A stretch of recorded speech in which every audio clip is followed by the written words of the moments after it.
Assalamu alaikum. Туғандар, bizde ушундай жүгөрөге турган, майда дан эгиндердеге турган овощный селкалар бар. Ушундай урукту салып түртүп кете бересиңер. Буну кандай кылып эгет десеңер, мынакей азыр эккен жерин көөлө көрүп атабыз, казып мынакей. Бир даанадан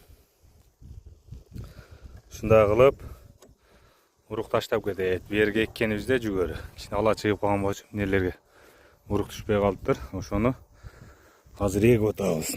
Могул жерге жүгөрү урук салып коесуңар. Могул жерге кааласаңар дары салып койсоңор болот, амофоз. Экөөнү бир тешиктен амофоз менен кошуп салып кетет. Могул жерде роликтери бар.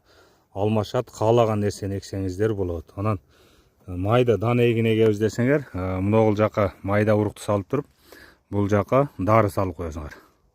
Насаткаларын алмаштырып. Болду, ошентип урук могул жерден түшөт дагы, мынун ичине.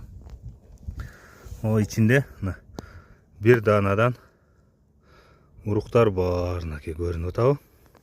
Ушундай кылып эгип кете берет. Сатылат. Наличиде бар. Бизде ар кыл түрүнөн бар. Айдаңчы. Ушундай кылып түртүп кете берет. Ушундай кылып басып айдай берет.